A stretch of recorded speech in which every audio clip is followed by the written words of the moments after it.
খেতে বসেছে।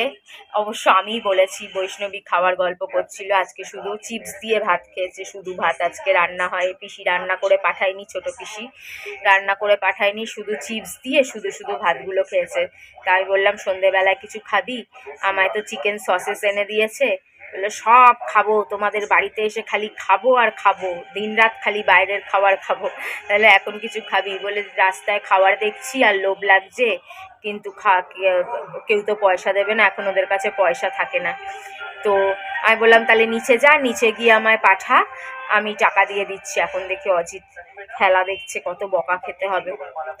কি করব, বাচ্চাদের জন্য একটু বকা খাবো, কি আর করবো।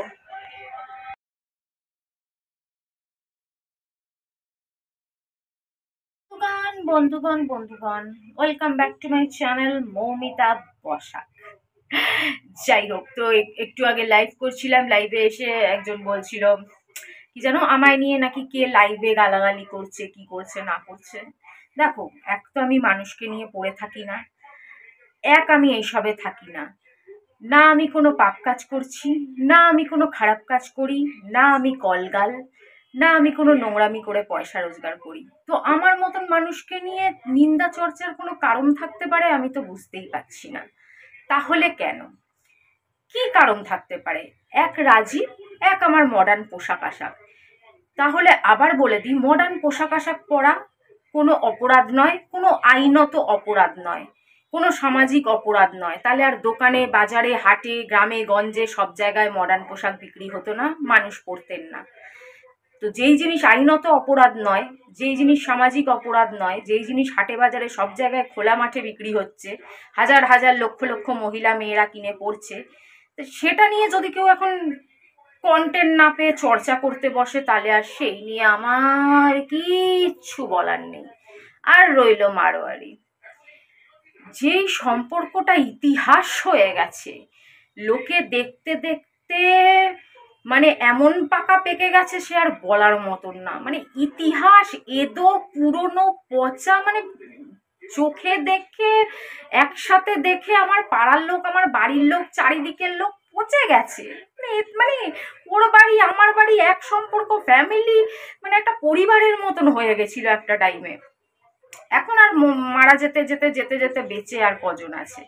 তো যাই হোক, তো সেই একটা সম্পর্ককে নিয়ে যদি মানুষ রোজ বলতে থাকে, রোজ, যেটা একবারে ইতিহাস হয়ে গেছে। 14 বছর বনবাস কেটেছিলেন রাম বাবা, 17 বছর হয়ে গেছে, যেটা নিয়ে 5 বছর ধরে টিকটক, কোথায় কোথায় কোথায় কোথায় এত আলোচনা, এত লোকে বড় লোক হয়ে গেল, এত লোকের ভিউ বেড়ে গেল, এত লোকের মনিটাইজ করিয়ে নিল।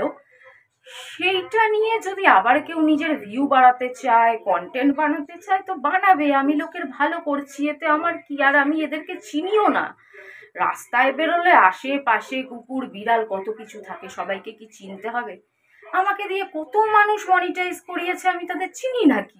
চিনিও না, চিনতে চাইও না। তাহলে কি কারণ হতে পারে? আরেকটা কারণ হতে পারে, হ্যাঁ, দুটো ভিউ হচ্ছে, মানুষের জ্বালা হচ্ছে। কেন, মানুষ তো মানুষের ভালো দেখতে পারে না? আর তো কোনো জিনিস আমি খুঁজে পাচ্ছি না। না আমি কোনো নোংরা কাজ করি, না আমি কোনো কিছু, 4টে দেওয়ালের মধ্যে আমার সময় চলে যায়। তাহলে কি হতে পারে? 3টে কারণ হতে পারে। এক, মানুষের যেই কারণে সাধারণত মানুষকে দেখে জ্বলনি হয়, যে কারো থেকে হয়তো দুটো বেশি ভিউ হলো বা কিছু হলো, বা এরকম কোনো কারণ হতে পারে, বা ভবিষ্যতে বাড়ার চান্স আছে ভিউ, এইসব হতে পারে। দ্বিতীয়ত, মডার্ন পোশাক, যেটা আইনের নজরেই খারাপ না, ওইটা নিয়ে আমি আর কি বলবো। আর ওই এক পুরনো, চলো হাওয়া আনে দো, এইসব নিয়ে আমার কোনো মাথা ব্যথা নেই। আমি পিসিকে টাকা পাঠাবো, যে টাকাটা পেয়েছি, যতই আমার জন্মদিনের জামার টাকা হোক, আমি তো নিয়েছি আমার পিসির জন্য। আমার পিসি খুব মানে অসুবিধায় পড়ে গেছে। শিবমের প্রজেক্টটা ডেলি 150 টাকা করে লাগছে, প্রজেক্ট জমা দিতে হচ্ছে, ও তো পরীক্ষা দেবে, পরীক্ষায় বসবে, তো এইসবের জন্য পয়সা লাগবে। তো কাল কি পরশু কিছু খাবার দাবার, পিসিকে টাকা, শিবমকে টাকা, বৈষ্ণবীকে টাকা। আজকেও অনলাইনে খাবার কিনে দিলাম বৈষ্ণবীকে, আমি খাচ্ছি আর মেয়েটা খাবে না, এটা হয়। পরশুদিনও দিয়েছিলাম অঙ্কিতাকে আর বৈষ্ণবীকে। আমাদের বাড়ির ওখানে দোকান আছে, ওখানে অনলাইন পে হয়ে যায়, স্ক্যানার আছে, সবই আছে, ওখান থেকে পে করে দিই। আবার আজকে বৈষ্ণবী বললো চিকেন পকোড়া খাবো, আমি বললাম যা দোকান থেকে নিয়ে এনে দুটো চিকেন পকোড়া, 15 টাকা করে, 30 টাকা দুটো চিকেন পকোড়া নিয়ে নিল। তো আমি তো আমার কাজ করে যাচ্ছি আর আমি আমার কাজ করে যাব। দুনিয়া যা ইচ্ছে তাই করুক, হারে যাবে।